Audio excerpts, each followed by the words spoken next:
It's Monday. I'm seeing Paul, and I'm gonna start with my usual. What's up, everybody? This is John from Coding Addict, and welcome to another Power Hour live stream. As always, I'm joined by one and only Mr. Paul Bratlovsky, the mastermind behind the YouTube channel I have problems pronouncing, so let me go really nice and slow. Coding after 30. Again, Paul's channel is Coding after 30. How are you, Paul? Pretty good. How you been? How was your weekend? Uh, Weekend was good, but I do have tons of questions for you. First of all, what is that painting behind you? This has been bugging Um, me. you know what? It's Asian village or Chinatown.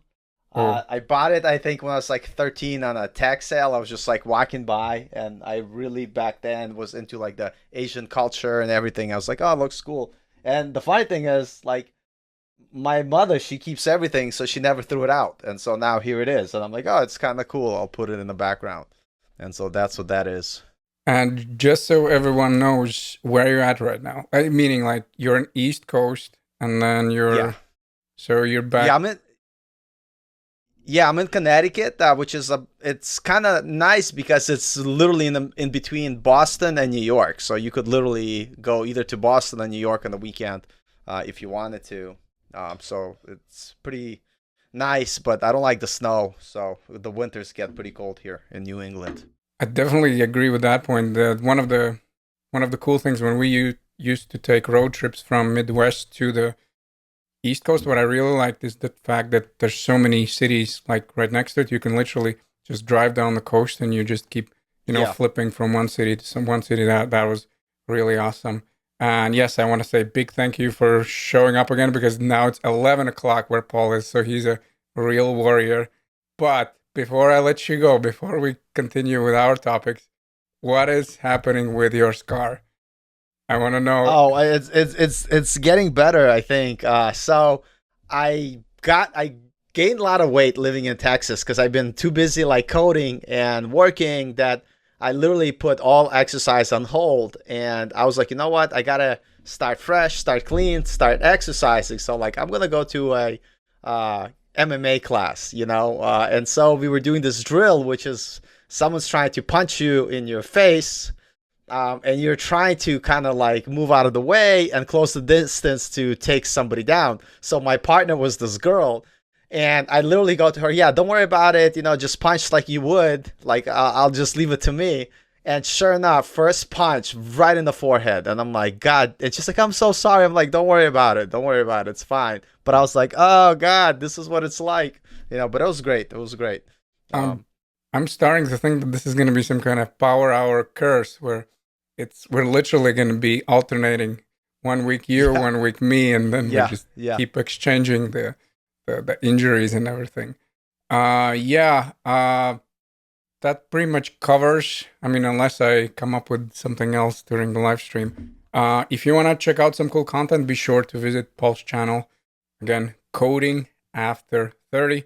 And while you're there, be sure to smash the like button and help with an algorithm. And yep, I have pretty big announcements as far as the Strappy. So to kind of give you a full story, right after our last live stream, I next morning wake up, I go down and just sit down on the kitchen, whatever, start going through the emails. First email pops up that I see Strappy because what happens? It looked like the next day they had actually a launch, on like the official version and whatever. And that this is just one of those things where they're inviting the YouTube channels to join on Discord, whatever. And I'm sitting there, I'm like, well, Paul likes Strappy. What I have to lose? Let me just write them back. And I was like, yeah, listen, thank you for the invite, but like this is what we do. This is the live stream. One of the co-hosts really likes it and uses daily. So don't you want to guys come on and just talk about it? And for next 3 days, I hear nothing back. So my plan was actually to come here on a show and to kind of remember how we decided that there's going to be a section for Strappy and to kind of tell you like, look, Yeah. man, they're dissing on me. But anyway, then I don't know. 3 days later, one of the other representatives from their US office just reaches me out on a Twitter, on sends a message whether I, because they saw one of the content, they're like, listen, we released version 4, like 4. Do you want to do some work or whatever? And I'm like, look, I'm not going to be recording anything because I'm doing courses, but then again, I'll go with the whole spiel, and then right away they jump on board. Everything's fine. The only thing is, so yeah, long story short, there's going to be a separate, most likely, special live stream where we'll just talk about Strappy. So one of the things though is that we'll have to discuss with Paul about timing, because the person we'll talk to, the dev relationship guy, he's in France. So it's gonna be, a little, like, we'll have to decide how is the schedule and all that. That's probably the minor thing. And of course we'll discuss how we'll do that and everything. So I don't know whether there's gonna be an actual live stream, or we'll just record, like 3 of us just sitting and talking. And but I will set up a Twitter feed for the questions for Strappy on Twitter. So if you interested in Strappy, you can come here and ask the questions. And the same is going to be about the main theme. So I'll set up a separate thread for the main theme, where essentially I'll give you kind of our ideas for that, for whatever we have, and then you can come and comment and add or like or whatever, and that way you can see basically what we're going to be discussing. I mean, yeah, that's pretty much should do for the announcements. As far as the weekly tips and fails, I have this one. So when I was working on the MERN course, I'm right now recording, but basically when I was building it, I used ES6 modules in Node, which is awesome. I mean, it's very nifty, especially when you have both. When you already have the front end with ES6 modules and then the back end, then it's like, you kind of, if you need to go back to require to the common JS, it's a little bit of pain, switching. You set up the front end code and then you set up the back. Like, it is a little bit annoying. So that's why it's nice to use them. And the way you can do that, you can set up MJS extension on a file, or you can go in the package.json, you can go with type module. That's another option. Now, there are some gotchas though if you do that in Node. First of all, for all the files, not just like normally you would do for CSS or whatever, you need JS extension. So not like in React where you just can go with file name and you're done. No, you need to go with that JS extension. That's number one. And two, there is no import from directory. So I'm a big fan of, if let's say my directory has a bunch of files, then I just set up index.js. I import all of them there, and then I can export them as named exports. And that way, when I'm exporting, let's say 15 components from one, in one of the components, then I don't need to go line by line. Get me this component, that one. I can just go like, okay, get me such and such and such and such from that directory. And usually what you can do is you can even point just to the folder. You don't have to go with file name. No, the problem is that you cannot do that in Node. They right away. You need to go with this index.js. So not only you describe where is the folder, but also you need to add that index.js. So that's kind of a gotcha. Any hot tips, Paul? Just regular stuff. So I was working on a project, of course, using Strappy. And one of the things I needed to do is to look up some data from a CSV file. And I ended up like, you know what? Like, let me parse the CSV file to JSON. And initially when I did it, it was an array of bajillion objects. So it's basically a zip code lookup that will find a borough, like New York boroughs, Bronx, whatever. And I realized that when you have a humongous array, looking things up via find is just really time consuming. And that's where, basically what I have to do, I didn't do it yet, but this is what I'm going to end up doing, is basically use an object or a hash table, whatever you want to call it, and basically make the zip code be the key. And that way it'll be really quick and fast lookup where you don't have to go through the array. And so that was the thing. So in certain cases, when you're working with huge data, where a lot of times you could get away with an array, in certain cases, making a lookup table and using an object is a better way to go. And that's basically what I realized.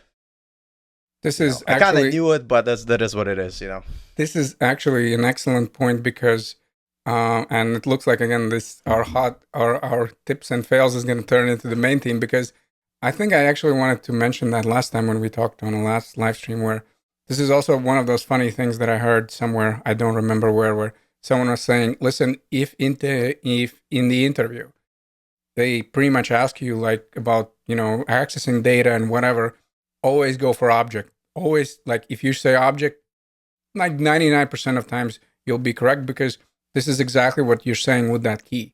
Where with array, I mean, you need to iterate over just to get to that. Over, yeah, But yeah. with object, you literally, once you have that key, there's no ifs or buts Yes, about it. You just, bam. bam, right for that. So that has been also like very interesting where I haven't, I don't think I have had implementation like you have. So pretty much everywhere I have, it's just, it's really, I mean, I could technically go, I Yeah. don't like above and beyond to set it up, but but it's an actually very good point with the large data and everything. That's an Yeah, and I excellent think point. in most cases also you can and you get away with an array and it'll be fine. But like our lookup table, it has like 170,000 items, and I'm like, okay, like that's a big array if I'm gonna make it an array. And so I was like, in that case, I'm working with huge data. Yeah, objects definitely make sense. But it's funny because like I can imagine someone could get like a small test data set, and I'm not saying this really happened to anyone. And someone will be like, oh, our data is it's not that big, and they'll send you a JSON array of like 100 items, and you make your application work with those 100 items, and you're like, oh my god, everything works great. And then they're like, okay, we're going to connect to the production database, and it's like bajillion items, and all of a sudden things take like forever. And you're like, oh, you told me that you were using small data. What happened? And so, so like that's kind of like a case where, you start to have that an issue when you start working with real data and when there's like a lot of it, and you're like, oh, I see. I see. Okay. So it's good. It's a little bit, I think, similar. When you're setting up the UI initially. So what? Let's say you set up the cards. I mean, in most cases, what you do, you pretty much take even if you're using React, whatever, in most cases, you'll have pretty much similar content. Let's say on that initial time when you set it up. Now, realistically, in a real world scenario, when you start dealing with those cards, the length of the text are different. And the moment you start setting up, so let's say you set up your whole CSS and whatever, and everything looks nice and cute and blah, blah, blah, you're ready to go. And then you dump in the real data, and it's like, this line is longer, this line is shorter, this one, like, the card is spanning and all that. And then you start getting into this, like, okay, what do I do? Do I limit the amount of text? Do I limit, how many characters? Like, all of that comes into play once you actually, connect to something real instead of the lorem ipsum of like 15 words like you've been doing and all that. Yeah, that's also somewhere up there. Yeah, and our main theme this week we've got game continues regardless. And yes, I'm fully aware that this sounds a little bit weird. I know it's a little bit out there, and we actually had a different theme, but you'll see in a second why I picked this one. But this one was definitely one of those where at the moment I have few people. Paul is one of them that I'm bugging usually as far as my sounding boards, where I go, look, I have such and such an idea. What is your opinion? And my wife is a massive kind of influence on that. And this was the case where I went to her and I'm like, look, do you think this makes sense? And she's like, yeah, actually, I pretty much told her what I'm going to talk about. She's like, yeah, that makes sense. So hopefully this is going to work out, or it's going to be total disaster. But anyway, so on this Saturday, we finally got to watch some TV and whatever, and we watched the Roadrunner, which is a documentary about Anthony Bourdain. Now, if you're not familiar, he's a famous, I mean, you could say cooking show, but I mean, at the end, it was more about traveling show, and essentially, he flipped the entire industry, and it said the way it was done. I mean, it was just something new, and again, I don't think anyone will replicate, even close to what he accomplished.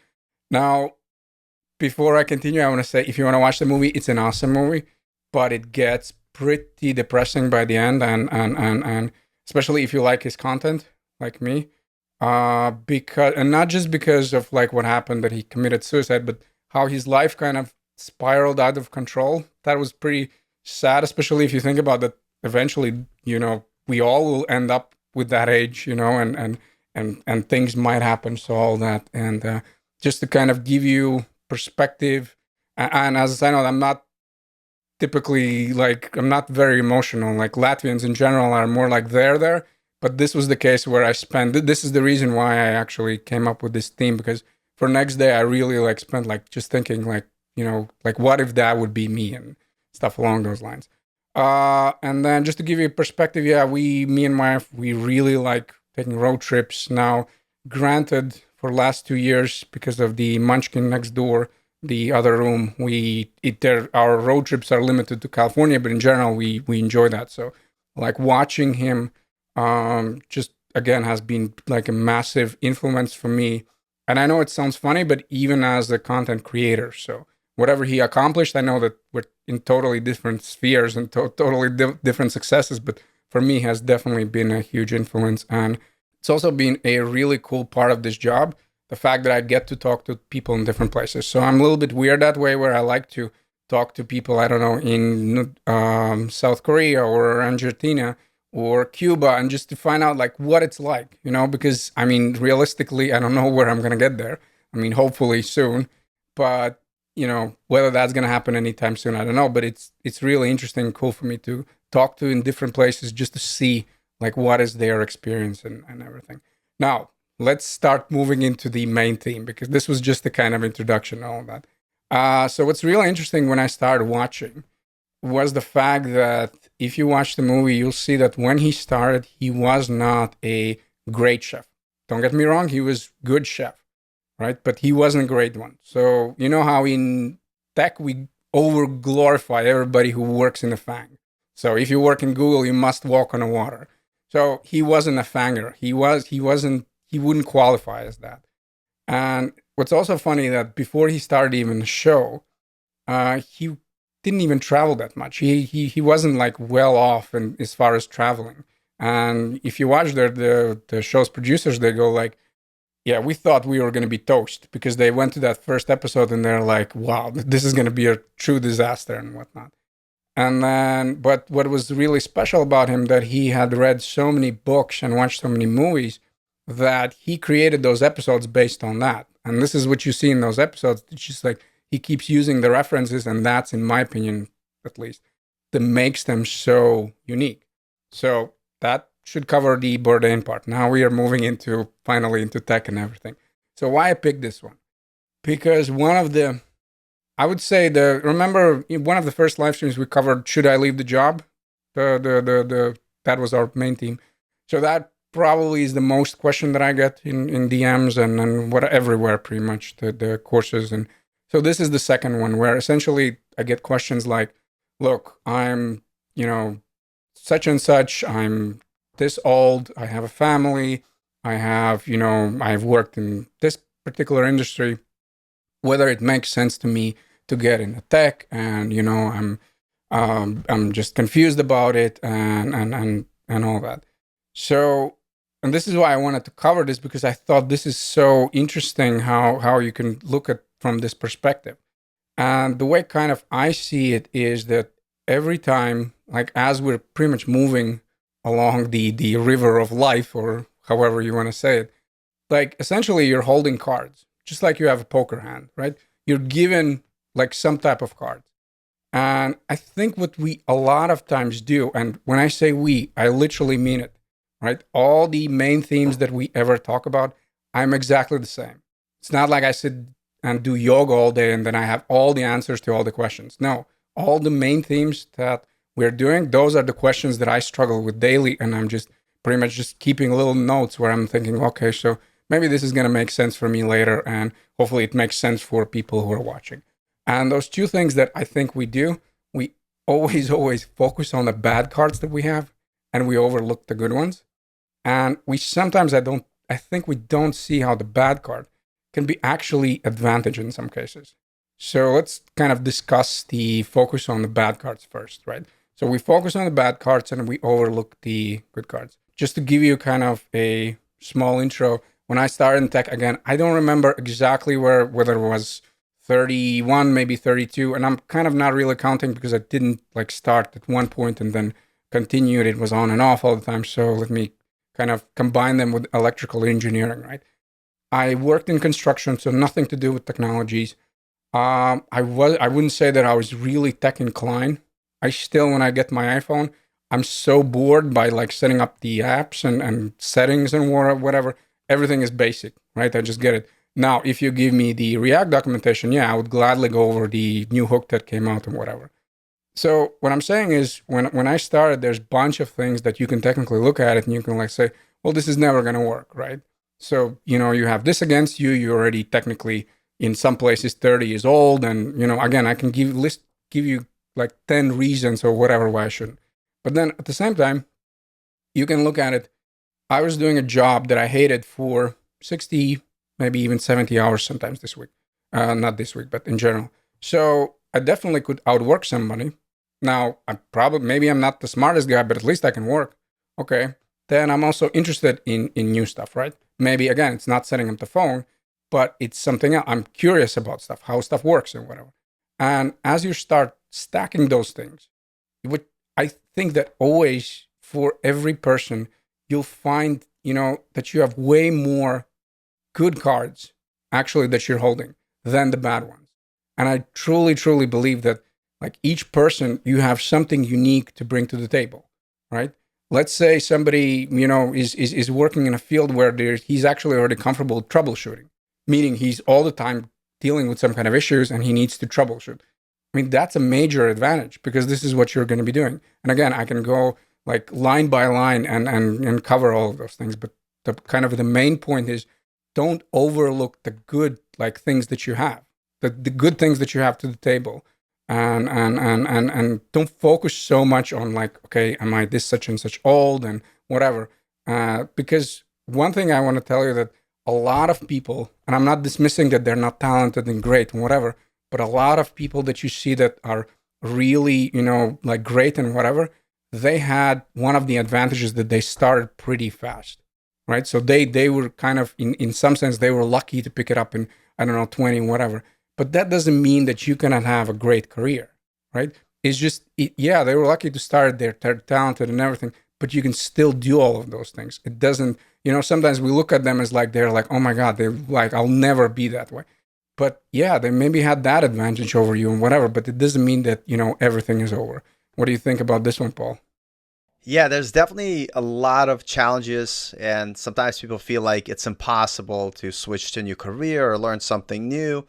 And a lot of people, like you said, focus on the negative rather than the positive. Like I used to teach Brazilian Jiu-Jitsu and MMA, and I, had a surgery. I started getting hurt more, and I had to stop working. And I started learning to code and whatever. But then what I realized over time is because of my,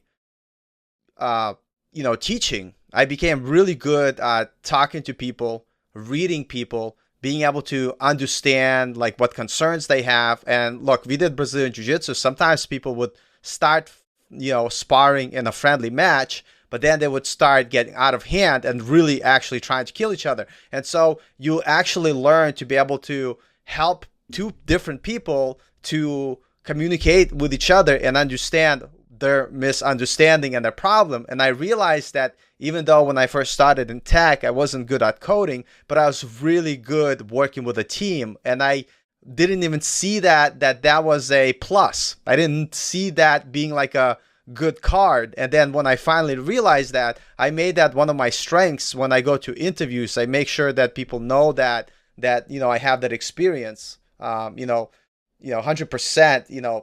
It's very easy to obviously focus on the bad, but definitely understand you have a lot of stuff that you bring to the table. Another point I want to make, because a lot of people say, well, he was younger when he started, he did this. I have a lot of friends. I'm not going to say anybody's name. I don't want you to Google anybody. But they're my age. I'm 41 right now. They're at the top of their game. They're made it. They're making a bunch of money. Majority of them complaining about their job because they worked there for a long time. And they're just, oh, this is like, I don't like it, like whatever. And to me, starting at, got my first job, but like just when I turned 39, and I have all this excitement, I could easily work another 10, 20 years and my excitement is not going to go away. And so like, I see that as a plus. even though like I'm starting later, where most people are trying to leave their jobs because they're so burnt out, they're so sick and tired. I'm like, got this new energy, like I got this, I'm gonna do this, whatever work I have to do, I'm excited. And it's funny because at my job meeting, one of the, again, not to call anybody else, but people in different stages in their life. So I'm excited about everything. And the other guy's like, oh, I got to do this again. Like, oh, God. And I'm just like, just let me do this. Let's do this. And that's another thing, like, because you're at the beginning of your journey and you have all that excitement. You have all that kind of like go after it. And so don't worry about the age. Don't worry if you could do it or not. Just do the work to get there. But it's true that you do have cards that are good and they're bad. And one of the things that, like, I feel like, especially if you live in the States, you have the opportunity. Like countries like India, like I was talking to people like India, the economy is different. And majority of the people that are in tech, they all have degrees. Some of them have masters, and it's way more competitive than it is in the States. So everybody has, different things that they're battling, trying to break into the field. So everybody's suffering, so you just have to understand, yeah, we have the cars that we have. And I know you were saying like, the show goes on, you just got to do the work that you got to do. And so just keep moving forward and get it done. So Paul brought up actually like 2 points that I really want to jump on. So first one, he's exactly correct. So I spoke to one of my friends who's a developer here, and he has been for, I mean, in developer years, I guess, long time. And it's funny, and I talked to him like, how, like, because I have literally seen in front of me, in my eyes, his growth. And I'm like, so once you're now here, like, what do you think is the biggest thing? And he's like, to tell you honestly, the biggest thing is for us when we work as a team to communicate with each other. So I'm in this position where I need to communicate with this team, with that team. And this is exactly like Paul said. Like, you wouldn't think that is such a big issue. You would think that math is, something you need to, but it's not. You're dealing with people, right? So this is the point where you don't probably even see like the good cards that you have, which actually come into play. And second thing, I didn't want to steal the Paul's thunder, but I do want to give you a kind of perspective. Let's say as somebody like me, right? Let's pretend that I'm some person just from the street and I'm looking at Paul at 35. He doesn't have a degree. He doesn't have, he's maybe, I don't know how much he has coded, right? But at the same time, I don't see the fact that he has done MMA, so he has the dedication. I don't see that he has been running his gym, so he knows how to take responsibility. And again, it's the same thing. You think that you have only these bad cards and, life is over and, whatever. That's a separate topic, but in general, right? So you have only these, bad options, but you don't. You actually have, again, when we're talking about the stack of, deck that you actually have, I can guarantee you have way more good ones than the bad ones. And it looks like my camera for some reason went off. So yeah, let me get the poll on right. I don't know what happened over there. I'll have to figure it out. Another one is we don't see how the bad card can be actually an advantage in some places. So let's imagine this scenario. So English, well, not much to imagine. So English is not my first language. When I started as far as the content creation, that was definitely something that I was thinking about because I'll never have the vocabulary of, the people who are. But what I've noticed is that a lot of my students, they actually also have the English as a second language. So a lot of them say, hey, look, it's actually easier that you maybe talk slower, that you don't use so many sophisticated words and all that. So the point that I'm trying to make, you never know, what actually that card is until you try it out. Now that doesn't mean that I haven't progressed like as far as my first video and what I'm doing right now. And there's still every time I record something, I'm like, look, this needs to be better, better, better, and better. But the idea is that you don't write yourself off before you even start playing. What do you think about this one? Yeah, 100% true. And one thing that like I want to add to that is that if you focus, on the good that you could bring, and then you focus on, like having a path and a plan, you're going to get there 3 to 5 years, you're going to be on top of your game. And something that blows my mind is actually looking at your channel, John, because like a lot of times, like before I met you, I was like, oh, he was always in education. He was, making courses. Like I had no idea that you did construction. I had no idea you were going for like electrical engineering. I assumed just because where you are today that this is exactly what you wanted to do. And it blew my mind knowing now how, like, in terms of like the span of, your life, like you were able to learn to code, you were able to start making courses, you learned and improved on it, you build on it, and now you're one of the most successful like instructors. And to me, that just showed if you have a plan and you act on that plan every day and you do something, it's not going to take you 10 to 20 years to get to success or get to where you're able to take care of yourself and your family. You could realistically do it, 3 to 5 years, which a lot of people say 5 years is a long time. Like to become a doctor takes like 9 years. And like you got to get your medical school, you got to do all this other stuff, and so that to me like blew my mind, because like I'm actually like more excited like continuing to do what I'm doing, because I know as long as I keep doing the steps, I don't even think about my obstacles or my bad cards anymore. I just think about, oh my God, if I keep doing this, where am I going to be in 2 years? Where am I going to be in 3 years? Where am I going to be in 5 years? And to me, that excites me and keeps me going. So that, that's, I think like that's one cool thing about the tech industry, at least for me, I'm noticing. That's definitely like one thing that I want to jump on is, and we already have talked about this, I mean, million times off the screen and then here as well, where, every time I hear I don't have 5 years, my next question is, okay, but what are you going to do in that time? So if your plan is just, that you complain that this takes a long time, and then you maybe have some another plan, okay, that kind of makes sense, like picking between things. But if your plan is, no, I'm just gonna write it out because I don't want to waste 5 years of like learning and whatever, well then I can tell you right away that you will be in the same spot in those 5 years then, if like, because you're not gonna do anything. So I always kind of, the moment I hear that, that's to me is kind of a big kind of no. Yeah, and what's insane, like my journey, a lot of people don't know. I mean, maybe you saw some of my videos. It wasn't smooth at all, and it literally took me, 4 years to get a job in the field. And I think a lot of people could do it faster. It's just I made a lot of mistakes. I jumped from tech to tech. I wasn't committed. Whatever it is, my fault. And even though now being like 40, like I'm 41 now, I still feel like I did the right thing. And people like, but you're 41, you're old.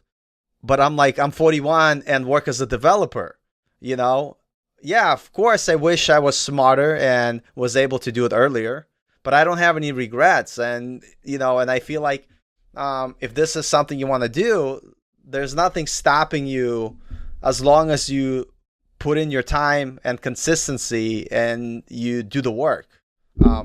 There's like like a lot of people don't like when I say this.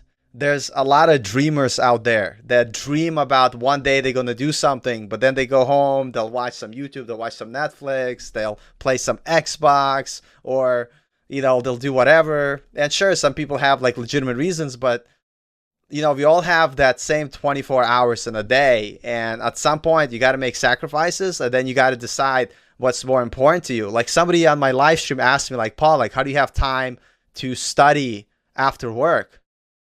I mean, the two reasons why I study, number one, I'm 41 years old and I want to make sure that I stay relevant in my field by continuously improving. And the second reason I study is because I don't want to get fired. I have to constantly make sure that I'm able to do the work that I got hired to do. And so, but anyway, they said like, how do you like find time? I'm like, I don't go anywhere. I sacrifice my partying. I don't party, I don't drink. I do my live stream and I code. And so like you do have to sacrifice things to get ahead, and some people just dream about it and don't do about it. And like, I don't know, like, I don't want to go into like this whole like, positive talk, but if like, I just gonna say this, like Anthony Bourdain, he was a heroin addict. A lot of people, like he had a drug problem, and he went from doing drugs, owing money to IRS, not able to pay his rent, and was able to overcome all that adversity and become one of the top traveling chef shows. And unfortunately what happened to him, it's terrible.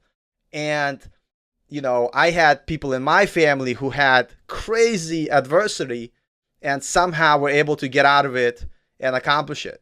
And here I am, it took me 4 years to learn to code. And that, where in those 4 years, I've seen people give up drugs, switch careers, and climb to the top of their career. And so when I see that to myself, I say, if they could do it, I could do it. But if I didn't do it yet, it's because I'm missing some ingredient. I'm not honest with myself about, am I really doing the work? Am I really going after that? And so, like, to me, like, I feel like there's people that talk about it and people that are going to do it. And, you just got to do it. That's it. No more rent. Rent is done. And this is actually a good intro to kind of to the whole wrap up. So I kind of want to finish with this one where, like, look, you'll also have some bad cards. Like, you'll just have to live with them. For example, for me, it's I have the issue with my vocal cords, right? So there's nothing I can do. I need to do the procedures every once in a while, but they only make sure that it doesn't get worse, but it will never make sure like get it better. And essentially, I have two options as a content creator. As long as I like, let's say, want to continue creating content, either crawl up somewhere here and then blame the rest of the world that my voice is not like Morgan Freeman's, or I can essentially put on the big boy pants, keep recording the content, and yes, once in a while you'll have to deal with oh, your voice is so annoying, I had to turn it off in 5 minutes. But kind of my main point, what I'm trying to say here is, whichever option I'll pick, like, this is the main theme. Game continues regardless. Maybe it's not the best structure of the English words, but the idea is that whichever road I pick, like, this is not the case where you can just sit down and say, oh, I don't feel like it, I'm just going to check out, right? Your life continues. And the only kind of way, if you want to, like, at least participate in it, you need to be in it. You need to roll with the punches. You need to, you need to play with those cards that you have, instead of just say, look, I got these ones, there's nothing I can do. And I'm like, I think that the game is unfair. Okay, you can do that. But, like, unfortunately, it might sound cruel or whatever, but, you're the one who's going to be losing out. No one is going to be saying, hey, look, you need to do this and do that. And this is not this case where I want to tell you, like, I fully understand that you're looking at it and you're like, oh yeah, it's easy for you to say blah blah blah. But again, this is some things that you go through, like, yourself all the time. This is what I was saying. It's not like, I understand it's one thing to tell it to somebody else, and it's totally different when you have to look in the mirror and be like, no, like pretty much get yourself together. And that's why I like these examples of people who, like, you'd think that whatever person would never be successful, and it's the complete opposite, right? And I think that, like, everyone has that story to kind of go with. Yeah, yeah. I'm just gonna talk a little bit about my story, because it's like, one day my sister jumped on my live stream and somebody's like, oh my God, your brother's so amazing. And my sister knows the truth about me. She lived with me. Like, of course she's proud of me, but it's not like Paul was like this all the time. And so, to give you an example, I came to America at 10 years old. When I came here, my mom, like, she remarried in Russia, and they told me that I was going to come here with my dad. And the only reason they said that to me is because they knew that if I knew my dad wasn't coming, I would have never left Russia. But even my dad wanted me to have a better future. But because my parents didn't tell me that when I got here, I had a lot of resentment. So all the way through middle school, high school, I felt I was so angry. I wanted to get back at my parents. I'm not going to tell you the trouble I got into, but just know that I got into a lot of trouble. And I didn't even want to go to college. My mom somehow figured out how to sign me to college which didn't help because as soon as I got to college, I, didn't do anything good. I always in trouble. I got my girlfriend at the time pregnant, and I had my daughter Marissa born, who's 22, well, going to be 22 this year. And I dropped out of school, and I tried to work. I tried to take care of my family. It didn't work out. Whatever reason, I'm not going to Chrysler, but it blew up in my face, my relationship. I had to move out. I tried to go back to school again. I went to school for electronics.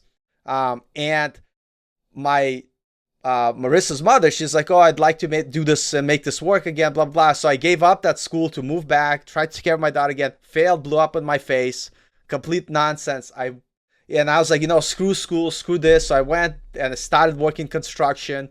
At that point, I felt so bad about myself and my relationship that all my confidence was gone, that I didn't even respect myself. So I did like the worst jobs. I would work on like, 3-story buildings with no safety equipment because I just didn't care, because I was just depressed. And then little by little, I was like, I got like, I always did martial arts, but I was like, let me try to do something better with my life.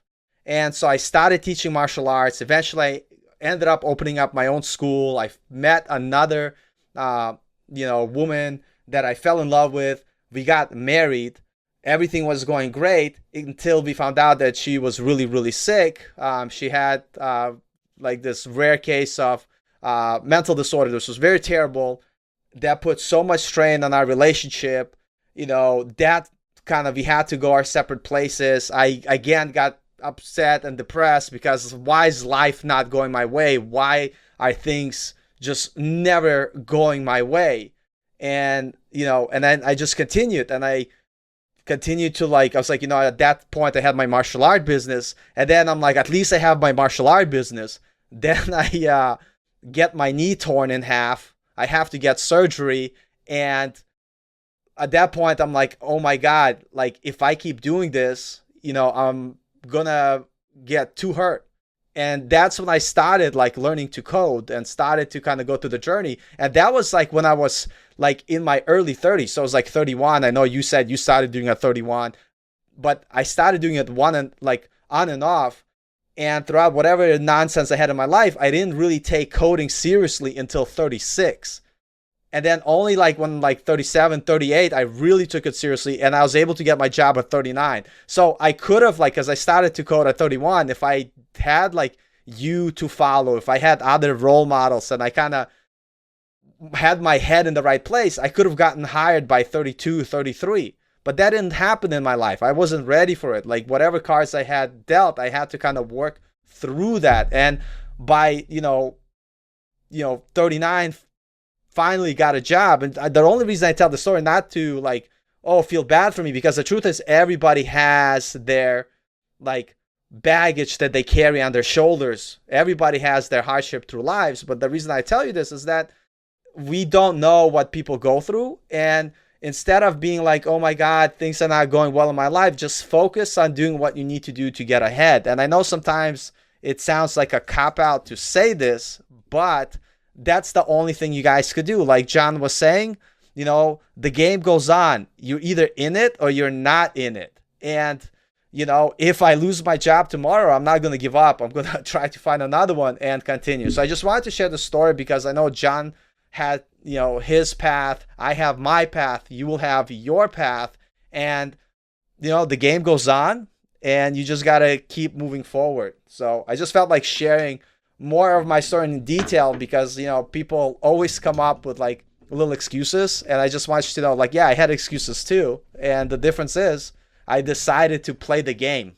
I decided to continue with it. And here we are. And I got to meet you because I decided at one point to do a YouTube channel, and I decided to take your courses. I decided to write to you and see it. Bam. No, I mean, thank you for sharing. I didn't know.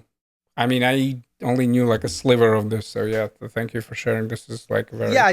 very. I try not to talk about it because I feel like it's not that important because it's my channel's about coding and whatever. But I do want to sometimes to remind myself how far I came, and also I feel when people say it's hard, because it is, and I just wanted to share it with people once in a while, just to be like, hey, like we're not all dealt the best cards, and it's okay. You know what I mean? You know what's funny about coding? Initially, I thought that it's one of those. Remember when you made that video about the stand by the car and say buy my car? I literally the reason why I didn't get into coding for so long, I kind of dabbed into it. Like I went to Code Academy and did maybe put an image on a page or whatever, right?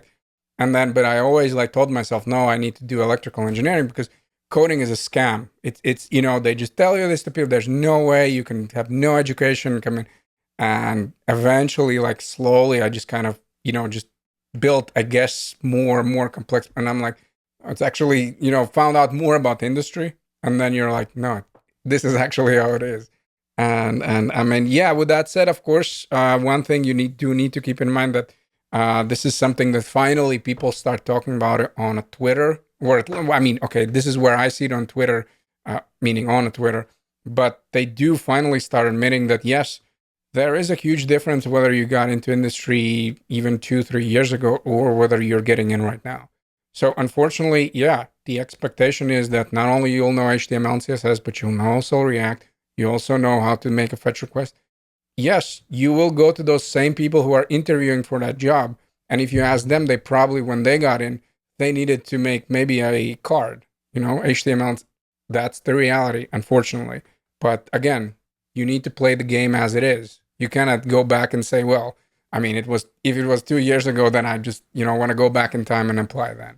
So, Like it's funny, like you say that because everybody has their own bias. We love JavaScript, we love React, but one thing about you and I though, we hey, React and JavaScript, it's one way to do it. If you like PHP, go for it. You could still get a job with PHP, you could get a job with Python, you could get a job with C Sharp, but everybody likes drama, or not everybody likes drama, but people will like start saying like, oh, WebAssembly is going to kill JavaScript for for views, and they have these strong opinions. And I was like, man, do I have to learn WebAssembly? And I looked into it. It's like, no, everybody's going to be good. Relax, learn JavaScript. You'll be good for next 10 years for sure. So I was going to ask you, what were your thoughts on WebAssembly, if I any? I have not picked it up yet, and but I definitely 100% agree with you on this one. Where and there's even something else that I want to add. But this is you will hear this constantly about something coming out and something replacing. And what's funny enough that you'll always hear that on YouTube. Why? Because it generates interest and generates view. That's it. It's not, ever since I got into the tech, I've been hearing these two things first, that something is going to replace something. And like I'm telling you, when I got in, Angular 1 was popular. And yes, of course, things change. Like no one expected maybe React to, to be better. But the idea right now, at the moment, the way it looks right now, there's no way like React still will be good for a while. I don't see like how much code base is written in React already, right? So yeah, Svelte is good and whatever, but when you start talking about these replacements, no, I haven't personally tried WebAssembly, but I don't see any time like happening soon. And the same goes for all the time they say like this and this will replace the programmers and this and with every year there's more and more work that basically people are doing because yes, there's help from I mean, you're probably not going to be doing a data entry as a programmer, but you're still like you're managing that ship. It's not like it's go to the sites that generate those whatever projects for you, and you'll see that the quality of that. You still need that person to go in there to configure and all that. So I'm very skeptical from that point of view. Where that that again, this is something that you keep constantly hearing till forever. So I know that you digged in more in WebAssembly. Like, what was was there something So interesting? so basically, I mean, like I feel like WebAssembly basically allows you to run binary code in the browser, and in certain situations, there's certain things that may be written in C++ or C, or I guess you could do Rust. If you use Blazor, you could use C Sharp, and it'll compile to WebAssembly that then you could use in the browser. That if you have something that you know needs more speed or more complex, like you're working with, I don't know, like doing something with video or whatever, and you just want to run the code natively in the browser, you could do so. But right now, WebAssembly doesn't have any direct manipulation of the DOM, so you still have to do it with JavaScript. And in the case of Blazor, where they're like, oh, WebAssembly is going to take over, and basically what Blazor is for C#, like my opinion, by the way, C# developers who don't want to learn JavaScript but do want to create single page applications, they're now able to just do it with the language that they know, which is C#, and they're able to use Blazor to compile it to run on the web. But if you go to WebAssembly website, literally it's designed to be used with multiple of languages. And in any case, you're still not writing it in WebAssembly. You're using some sort of higher level language. It could be C, plus, whatever. I saw people use Rust, and maybe not at this point, but maybe a TypeScript or some stronger type JavaScript variant.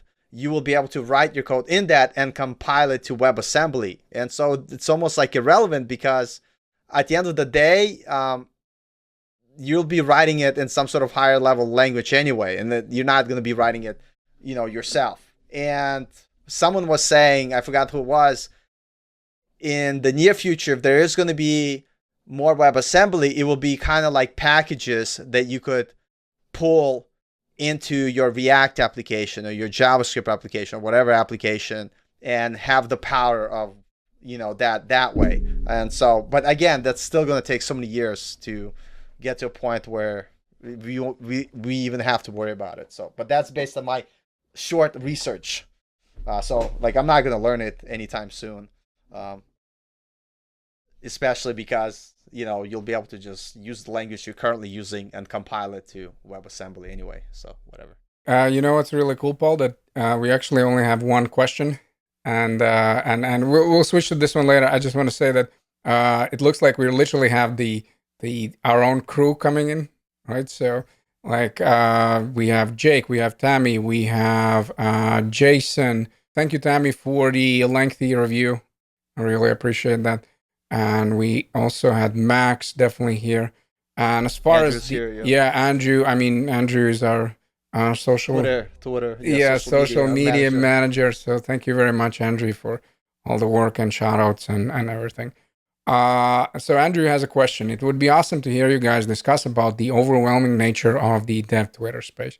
It is so easy as a beginner to become confused and overwhelmed by the barrage of opinions. And he has right after that the question. So thrown around.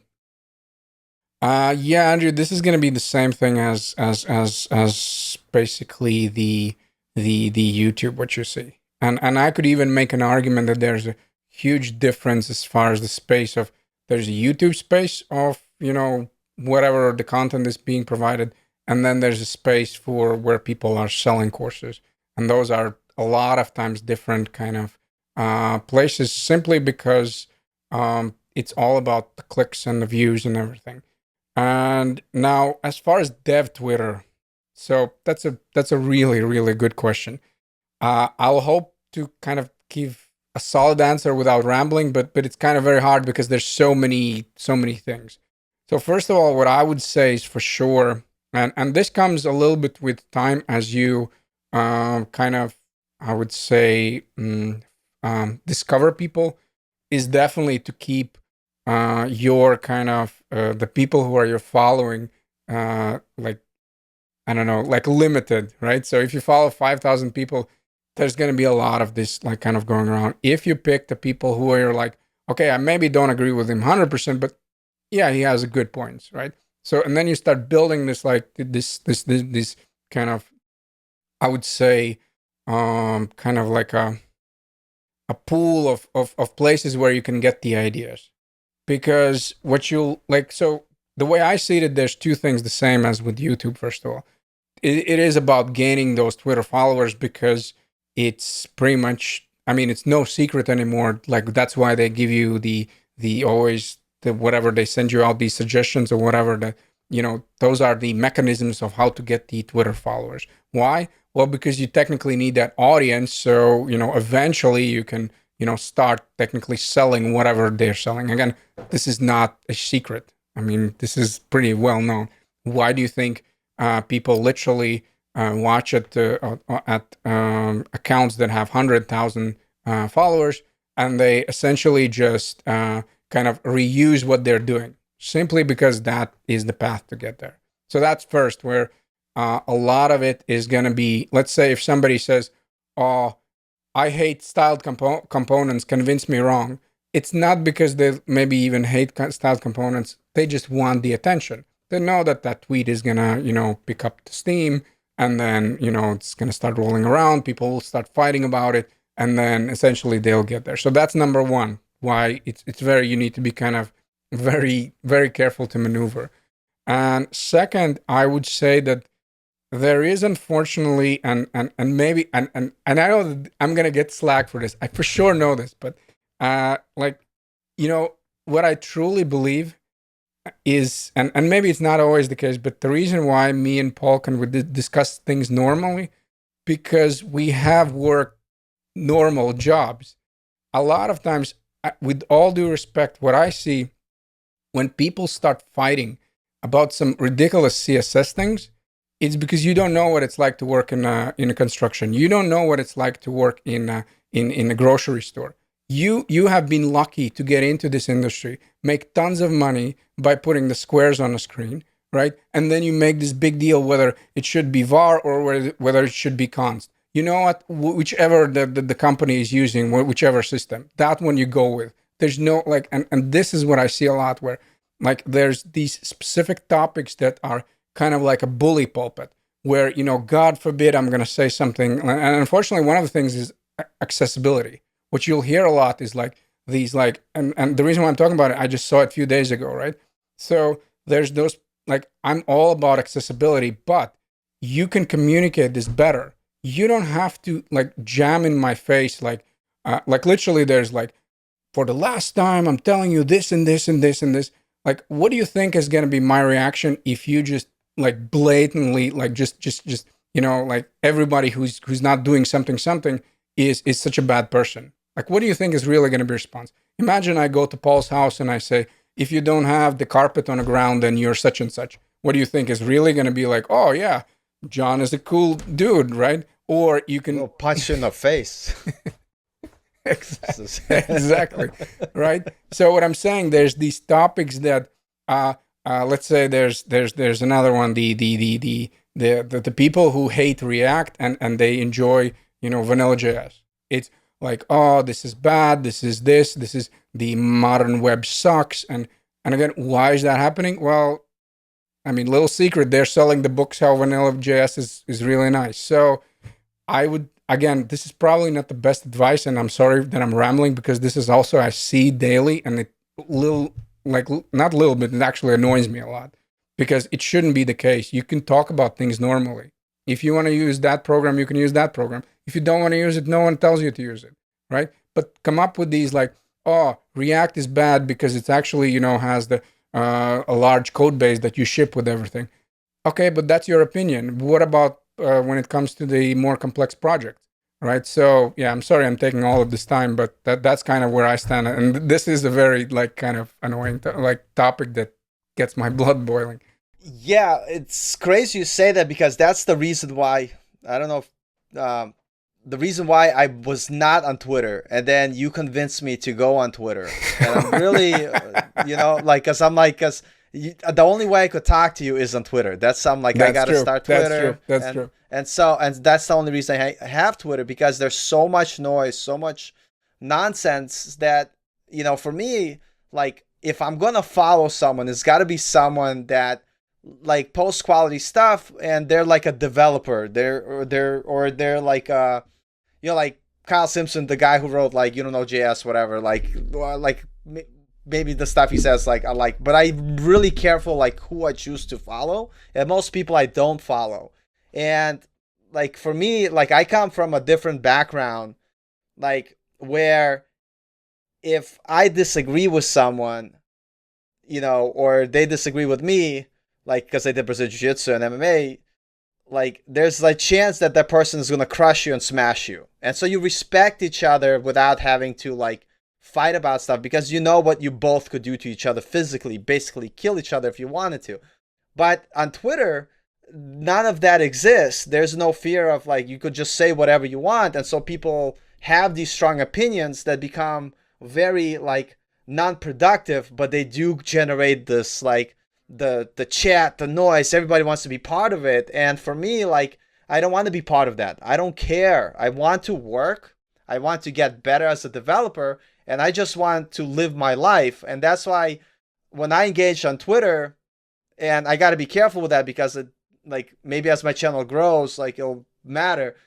I either follow people I actually get value from because it's helping me to bring value to my work, thus getting paid more, or I'm going to troll people, you know? But to engage with people on day to day with Twitter, kind of like this idea, like, look at how cool I am, or like, I keep forgetting that word, like everybody is like, very all about themselves. What's that word? I forgot what that word is. Narcissist? No. Yeah, narcissistic. It's a bunch of narcissists on Twitter, social media, and that to me is annoying because like I just like, and of course you kind of have to be a little bit, but at the same time it's like, to me, I don't want to deal with the nonsense. And for me, like this is like I'm short fused. We talked about this because I think you said to me one time, Paul, why do you always end that sentence with punching someone in the face? And it's because like to me there's a certain point, like if you're gonna talk a lot of nonsense, unless you should be able to back it up. And that's the thing of Twitter I don't like, is that there's a lot of nonsense and everybody's behind their little bubble, so people could have strong opinions because they want to rile you up so you do more Twitter stuff, or maybe you buy someone's courses or whatever. So anyway, that was my rant on Twitter. So what I would say, anybody on Twitter, ask yourself, what are you trying to achieve? Are you trying to just follow a bunch of arguments like you're watching, you know, like soccer drama or baseball drama and do nothing in your life? Then go ahead. But if you want to accomplish things in your life, pick, you know, 3 to 5 people that you really want to follow that add value to you moving forward in your job. Like I talk to John a lot because we have a lot of helpful discussions that are helping me to move forward. You know, there's a guy online, I'm not going to say his name because I don't want to rope John into this, that I would never invite or want to talk to face because there's zero value that that person is going to bring to me as a developer. And I don't want to engage in those conversations. And I feel like that's one of the reasons why people do enjoy my channel, is because I don't do that common Twitter or common YouTube stuff. I just speak my mind about my experience, and then I go and work and I do my job. So that's it. Bam. No, I do want to. Otherwise, I'll keep going. I do want to touch upon a few points. First of all, what I want everybody to understand that, like me and Paul, we don't agree on everything. It's not like what's actually interesting is the fact that, and I'm not talking about this right now. I'm actually agree with him on everything. I'm talking about when we, for example, talk about Strappy. He has his opinions. Now, the thing is, for me, what I don't understand, why people are so obsessed with their opinion being right. So when I talk to Paul, is not like, it's interesting for me, like, hey, maybe I didn't see that coming. Like, you don't want like yes men. Like, so what I see a lot is that I think for certain people, it's like I'm talking about the, like on a Twitter, right? They just follow this like kind of dogma that's been given to you, right? So this is how it is. And then God forbid somebody comes and says, well, no, it's actually Strappy is pretty nice, you know, there's no issue. And then it's like, well, how dare he, you know, because I'm following this, you know, what I'm supposed to. But you're supposed to make your own decision. And when you make that decision, you'll understand that, hey, maybe I'm not right. Maybe Paul is right, right? So I have my opinion, he has his. And it's much more interesting to me discuss somebody who has different opinions. Imagine if we would all have the same opinion. How boring that would be, right? So if we're doing that, so we just, yes, yeah, I agree. Yeah, this is awesome. Yeah. I mean, what kind of world like are you living, right? But what I'm saying is you can have those discussions normally. Like, this is what I do. This is what works for me. This is the application that I'm building. Okay, you're doing something else. But when somebody comes in and says the node is dead and Dino is going to be the next thing, and God forbid you're using React because that's a large code base, and Gatsby sucks, and again, I can just go on and on and on and on and on. Then it's like there's no value. Now, last point that I want to add though, I do have like few channels. I think his name is Jack Forge, where I mean he just has funny jokes, right? So I agree with Paul where there's there's value in everything, and it's definitely the case. But I also like to come in here and like he has a joke that makes my day. I just come in there like laugh a little bit, like listen, we can live life a little bit. It's there's value, but you can also make that way. I just these a lot of these strong opinions and whatever. It's just to generate this constant, never ending fight in between people over nothing. You know, like when I use Twitter, it reminds me of shows like Desperate Housewives or like those other shows that live TV that you watch that used to be popular, and then they just moved over to Twitter. You know what I mean? So a lot of people ask me like, well, how do you use social media? So most of the time I'll watch like conferences, I'll watch educational stuff, but then once in a while, like let me watch some stupid stuff, let me troll some people. But there's a time for that, and it's not my life. Like, because at the end of the day, like I'm 41 years old, my time is limited. And also, by the way, like when you're our age, I guess, you're not trying to impress anybody because you don't give a, you don't care. You don't care. You just want to do your work. You want to be good at what you do. And it doesn't matter like how other people perceive you, because you don't have to like puff your chest and do your thing like on Twitter or in whatever else you have, And so for me, like, I just want to know, like, I literally ask two questions. Like when I watch content, I'm like, is it providing value that's going to make me increase my value to the company? And hopefully on my channel, like, am I providing value that actually makes sense? Because that to me matters. And if I, don't, like, I would want to know that to make sure that like I change my content not to be that Twitter type of content and that wasteful content, because I don't want to waste anybody else's time. And I have a term, I can't say it on your show, so I'll say it later on my show, what I call what happens on Twitter or anything, because it's basically you're wasting your time in a circle, you know, and it's just, terrible because no one and nobody gets anywhere. One thing that I do want to add, there's also like, okay, so there's sometimes I come in there for jokes. Sometimes it is literally following people because they provide value, nice tips. And third one is to communicate with people, like with Paul and like with Andrew. Like there's certain people that I know that I'm going to come in there. Either they're working something, or Paul is posting how he's traveling to whatever across the country, how he got beaten up by his female partner or whatever in the gym, right? So those are the things. Like I don't use Facebook, so that's why I go in there, and that is interesting. But again, I keep it very, very close to, like, I don't have hundreds of people like that. So, but yeah, there's definitely people that I find interesting, their opinions interesting, and it's not about constantly like we have a comment here. If you don't fight over stupid stuff like which IDE is the best or which language is the best or which framework is the best, you're not the developer, right? 100%. Right, That's why I always say Strappy #1. If you're not using Strappy, like, what are you guys doing? It's the best thing ever. I literally have two rules. I'm like, can this be done with Strappy? Yes or no. If it could be done with Strappy, I just use Strappy. And if the answer is no, then I just don't do it. Okay, Paul, I have to tell you one thing. And I'm not going to say this on the special one probably because they might take it the wrong way. But you might be onto something as far as Strappy, because when I checked, they literally had two people only employed in the United States. One guy's in San Francisco, the one that I'm going to talk to on Wednesday, basically to schedule everything. And then the second guy is in Arizona, who's the actual developer. So you could be the third person in East Coast. Yes, 100%. I definitely, if they're hiring, I'm going to do it. I think I could talk about Strappy. Like, if Strappy hires me, then I guess I'll do the thing on Twitter. Like, Strappy #1 is the best thing ever, use Strappy for everything. No, but Strappy is really good. The more I use it, the more, like, I realize, wow, like, they're actually put a lot of, like, thought into it. Because to do, like, if you wanted to recreate Strappy yourself with Node, it's going to be a lot of work. They're definitely doing some stuff right.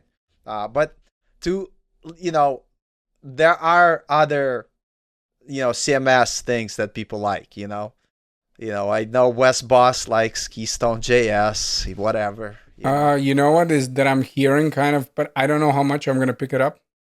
It's called Supabase.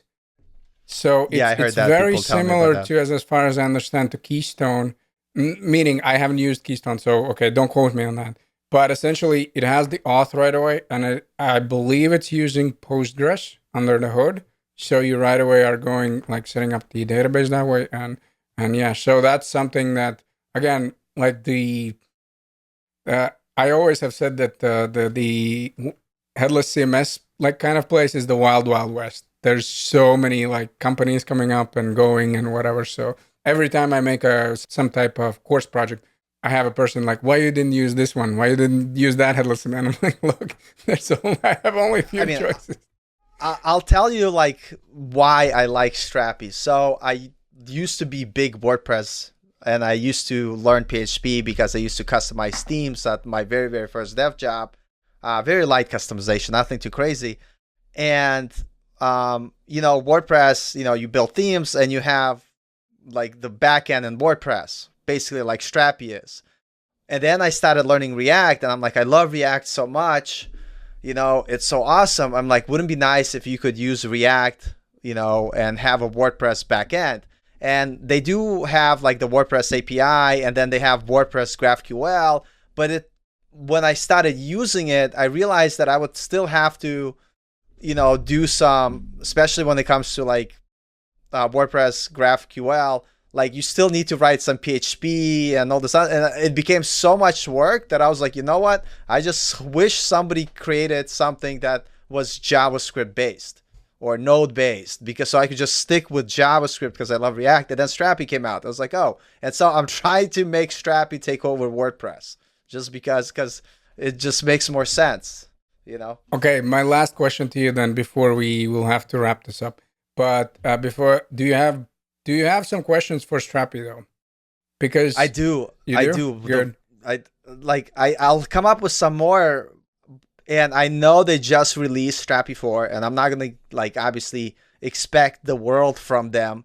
But the biggest question, especially in my case, is how easy is it to upgrade from Strappy 3 to Strappy 4? And they haven't yet released that documentation.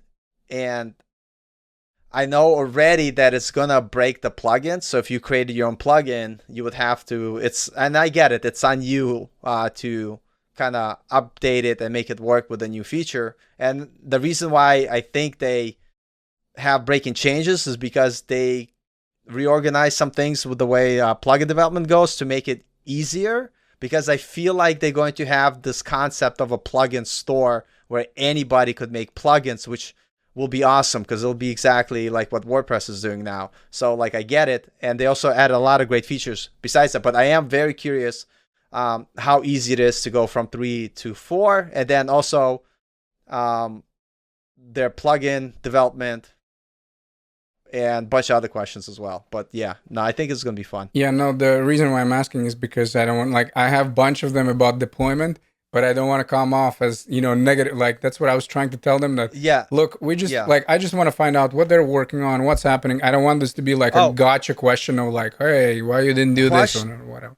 Yeah. Yeah, question with deployment. By the way, I didn't even know this existed recently, and I tried it. And I think it worked for Strappy 4. I don't remember.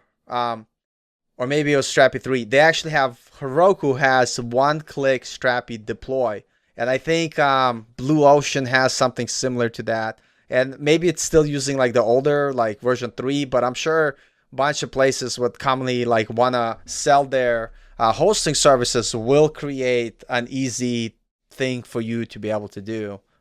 Which is funny because I've never used the one-click deploy. I've always done it based on their documentation. But yeah. Yeah. So So again, thank you to everyone who showed up. Again, this is actually what I really like. We're getting the people this is what I'm talking about with Twitter. So I know on Mondays that I will meet the people that I like, talk to seeing, you. talk to, discuss things and everything. So thank you guys for making time. for us. And as always, awesome discussion. I am a little bit like thinking if we, let's say, our main theme is not going to run so much, we'll have to, I don't know, come up with extra questions for 1 hour, but whatever. That one we'll figure out later. Let's get to that point and whatnot. And yeah, again, massive, massive, massive, massive, massive thank you to Paul for, like a madman going over half the country in 2 days and then making everything and setting it up and like showing up like huge thank you and awesome conversations always. Like really enjoy it. Like I keep saying, it's not about agreeing, it's about actually discussing things that are interesting, and it brings way more value for everybody instead of two people just saying yes, yes, yes, yes, yes, yes, and like so. So awesome. Thank you. You want to sign off? Yeah, I was gonna say thank you, John. As always a pleasure to chat with you, and thanks to everybody who's in the comments. I know we didn't get to a lot of your questions just because we're doing the power hour, and sometimes it's hard, but that's why we do it every Monday. So you guys could always come back and ask more questions. And just want to say thank you guys. It's like amazing to see a good community, even though like of all the BS on Twitter and everything else. Like it's kind of cool, to be part of your community, guys. So it's pretty awesome. So thanks as always, John, and everybody else. And I guess we'll see everybody next Monday.